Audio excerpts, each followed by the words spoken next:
I've always loved being a homemaker, but I never truly realized how overwhelming and exhausting it could be. It's funny how something you love so much can still drain you completely, pushing you into moments you never wanted, snapping at your kids, taking offense at your husband, and reacting in ways you regret immediately. But over time, I've learned to analyze myself and my homemaking systems whenever I feel emotionally worn out. I analyze what I can do differently to get back on track to be the wife and mom I actually want to be. And in this video, I'm going to share the exact systems and habits I've put into place to overcome that exhaustion.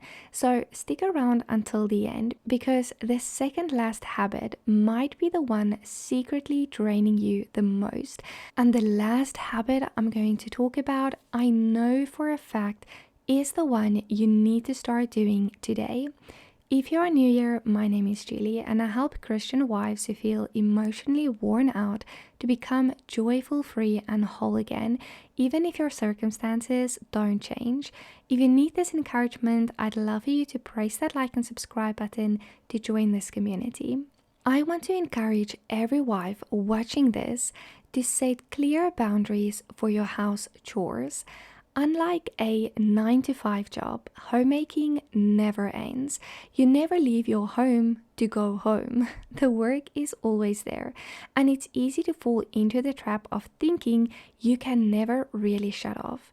If you want to be a joyful and energized homemaker, you must allow yourself to unplug. Now, I'm not saying that as a wife or mom, you should stop caring for your family. What I'm talking about is shutting off from the constant mental and physical work of chores. You need space to rest, recharge, and reconnect with yourself. One simple way to do this is to give yourself a chore-free window in the morning. For example, tell yourself, before 8 a.m., I will not do any house chores. Again, I'm not talking about breakfast or basic care for your family. I'm talking about the moment you get into work mode specifically for chores. What you do during this time is up to you, but I take the time to exercise and spend time with God. And the same applies for the evenings. You need to shut down your brain at night. Again, set a time for the night. After 6 or 7 p.m., you are no longer allowed to do any house chores or think about the chores that needs to get done the following day. This simple habit has been a game changer for my exhaustion. Now I can read a book, watch something I enjoy, or spend time with my family without my brain nagging me about the chores. It's a small shift, but it completely changes your joy. If you clicked on this video, the chances are good you are feeling overwhelmed with homemaking, and I would love to invite you to my free webinar. It's designed to show you how to release the burdens you've unknowingly placed upon yourself and create practical systems that help you stop feeling overwhelmed. The webinar is truly about helping you to be rooted in joy so you can enjoy your family without burning out. It's completely free and the link is down below in the description. The second habit I want to share is something that has completely changed how I go about my day. Doing the hardest task first. So often we carry this mental weight, a chore, a project, or a responsibility that we know we need to do, but it drains us the most that we keep putting it off. And the longer we delay it, the heavier it feels. That burden stays on our shoulders, constantly looming over us, keeping us stuck in feeling overwhelmed. Therefore, do that task first. Yes, the hardest one, the one you've been avoiding. When you get it done early, you get in an instant sense of relief, almost like a little dopamine boost, because chances is, if it's the most draining task, it will also be the most rewarding one once it's completed. Imagine starting your day with that sense of accomplishment. Suddenly, the smaller tasks even feel lighter, and your mind isn't constantly spinning with, I have to do that later. It's amazing how much less overwhelmed you feel simply because you tackled the hardest thing first. The third habit I want to share is something that I've mentioned before, and it's creating what I like to call your anchor space. This is a special place in your home that you intentionally keep clean and clutter free. As wives and moms, it's easy to feel like the mess and the noise of the daily life define our state of mind. But having just one space in your home that is consistently orderly can completely shift how you feel. Even if the kitchen is a mess, the laundry is piling up, and the kids' toys are everywhere, stepping into your anchor space can give you a sense of calm and control. It could be a room, even the smallest room in your house, or a corner in your home. For me, it's my kitchen countertops.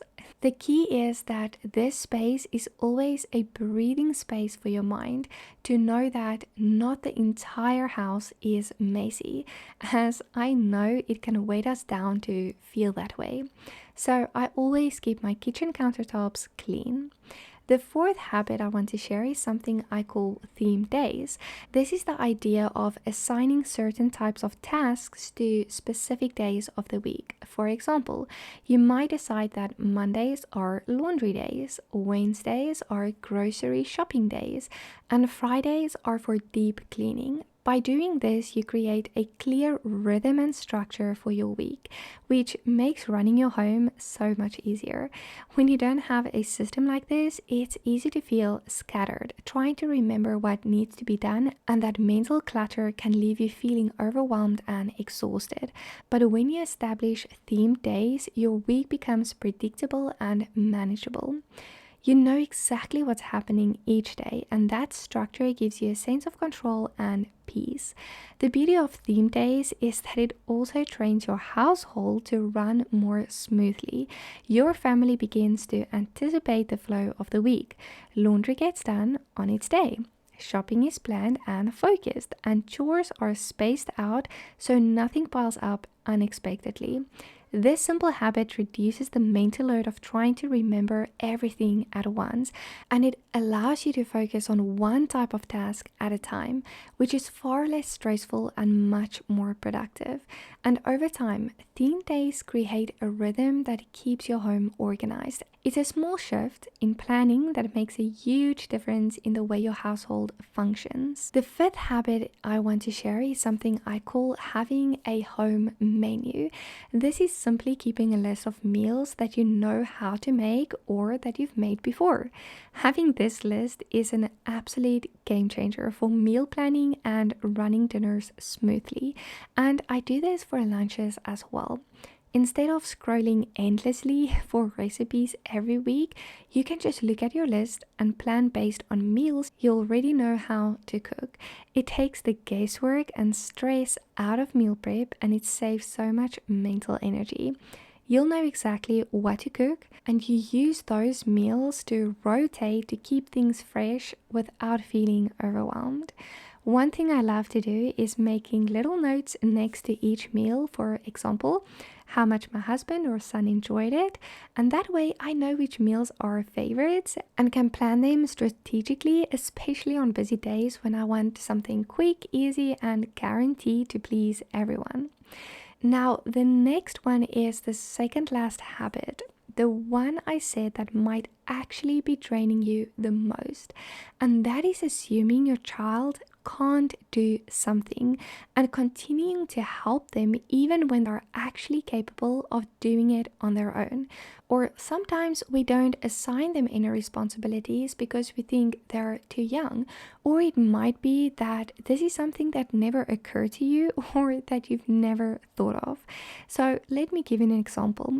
My husband and I take turns helping our son with his shower, helping him get undressed, drying him, and helping him get dressed again. The other day it was my husband's turn, but instead of doing everything, he simply turned on the water, gave our son his clothes, and said, "You can do this yourself now." My son's first response was, "But mom always helps me." And my husband replied, "I know, buddy, but you're old enough to do it on your own." and then he walked out of the bathroom. And you know what happened? Our son took a shower, dried himself, got dressed, and walked out with a big smile on his face. He felt so proud of himself, and I realized in that moment I had never even considered that he can do it himself. I never took the time to think about it. It was just something I did out of habit. Often we get caught up in the rhythm of work mode, doing tasks the same way every day, and forget to adjust to our kids' growth and their abilities to change. So the habit is to check in with yourself every 6 months, because kids grow fast, and what they couldn't do 6 months ago, they can often handle now. So ask yourself, where are you doing things for your kids that they could actually do themselves? Kids thrive when we give them responsibilities. It makes them feel that they are a part of the home. And if we neglect this part, in a way, we are taking away an opportunity for them to grow. And of course, by doing this, we free up more time to focus on our own responsibilities while taking some of the extra weight off our plate. And now the last habit, and the one that I believe every single one of us needs, is learning to capture your thoughts. Each morning when I sit with the Lord, I take a moment to ask myself, what's weighing on me today? What is making me feel overwhelmed or anxious? And when those thoughts come up, I capture them, just as Paul instructed us in 2 Corinthians 10, to bring every thought into the obedience of Christ. I surrender those thoughts to God. The point of doing this early in the morning is to catch those thoughts early before they spiral. So for me, this works best when I actually say it out loud.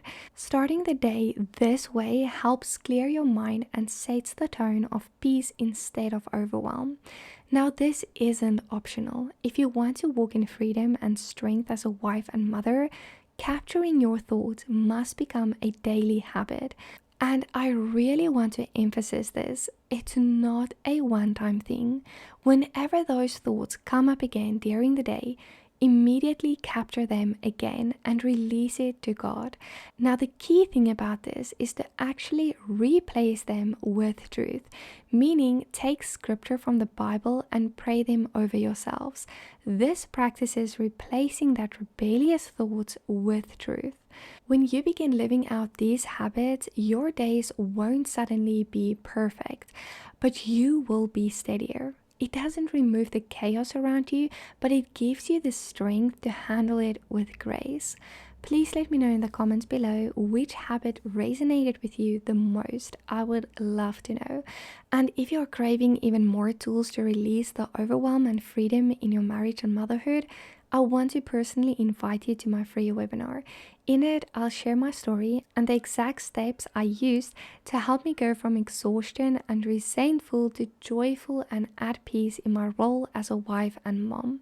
You'll walk away with practical ways to calm your spirit and experience that deep breath of relief you've been longing for. Thank you for watching the video. If you haven't, please press that like and subscribe button and share it with another wife who might need this encouragement today.